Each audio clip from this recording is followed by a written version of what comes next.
Praise lord. ప్రభువైన యేసుక్రీస్తు వారి పేరిట మీ అందరికీ వందనాలు. మరి యొక్క సజీవమైన దినాన్ని మనకు దయచేసి అనుదినము మన భారాన్ని భరిస్తూ నూతన వాత్సల్యం చేత మనల్ని జ్ఞాపకం చేసుకుంటున్న దేవాయ దేవునికే స్తోత్రాలు చెల్లించుకుంటున్నాను. మరి ఈరోజు అనుదిన వాగ్దానంలో ఒక సువార్త 22 అధ్యాయం 46 శోధనలో ప్రవేశించకుండానట్లు లేచి ప్రార్థన చేయడని వారితో చెప్పాను. అవునండి, మన జీవితంలో ప్రార్థన లేకపోతే, వాక్యం లేకపోతే శోధన అనే ఊరిలో మనము ఖచ్చితంగా పడిపోతాం. మనం ఈ లోకంలో జీవిస్తున్నాం. ఈ లోకంలో ఎంతో పాపం ఉంది. ఎటు చూసినా లోక ఆశలు ఉంటాయి. వాటన్నిటిలో మనం పడిపోకుండా ఉండాలంటే, శోధనలో మనం చిక్కబడకుండా మన కాళ్ళు ఉండాలంటే వాక్యాన్ని ఆధారం చేసుకొని మనం జీవించాల్సిన అవసరం ఎంతైనా ఉన్నది. భయంకరమైన అపాయకరమైన దినాల్లో మనం జీవిస్తున్నాం. లోకం లాగివేస్తుంది. కాబట్టి మనము ప్రార్థన అనే ఆయుధాన్ని, వాక్యం అనే ఖడ్గాన్ని మనం ధరించుకోవాలని వాక్యం సెలవిస్తుంది.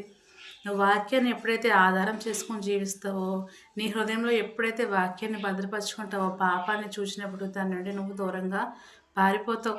అందుకే యేసుక్రీస్తు ప్రభువు వారు నశించిపోయిందని వెదకి రక్షించడానికి లోకానికి వచ్చి ఉన్నారని చెప్తున్నారు.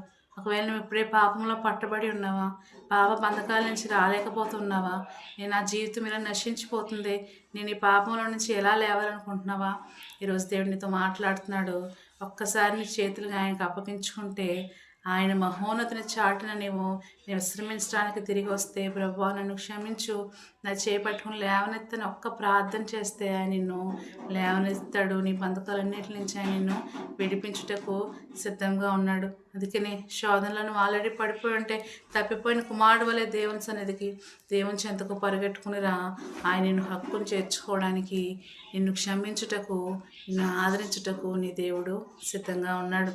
వాక్యాన్ని బట్టి మరి ప్రతి దినము ప్రార్థించడం, వాక్యాన్ని బట్టి సరిచేసుకోవడం మనం నేర్చుకున్నట్లయితే దేవుల్లో మనము ఇంకను ఫలిస్తాము.